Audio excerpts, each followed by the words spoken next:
You've seen I Want to Be a Lifeguard, that video here on MTV from Blotto, haven't you? Well, then you've learned that they'll do anything for a laugh.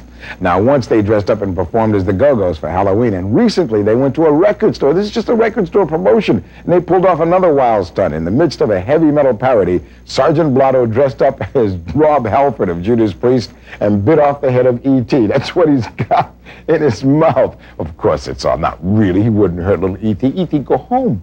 Anyway, he wouldn't hurt little E.T. He was just a little dummy, but he was kind of doing a send-up as they always do. I love their sense of humor.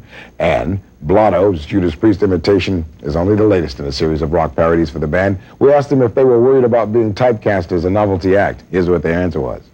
There's always that problem, but what we wonder, what is a novelty act? I mean, Devo puts on, flower pots on their head, and they come out, and they're AM hit makers, and Ozzy Osbourne bites the head off doves and bats and everything else, and they don't consider him a novelty.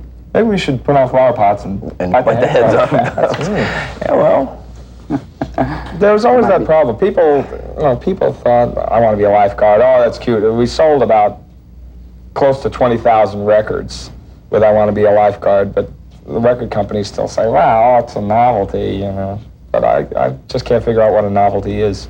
We think it's something like Purple People Eater. Yeah, or They're Coming to Take Me Away. I mean, I always thought that was a novelty song. If people were talking about novelty songs, they were going to talk about that. But And you were right.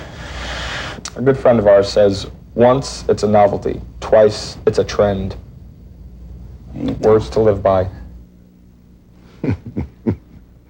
Tomorrow, more of our conversations with Sting and Eddie Money. Now, if you've seen Genesis, Man on the Corner, you've seen that once? Oh, then it's a trend if you're going to see it twice.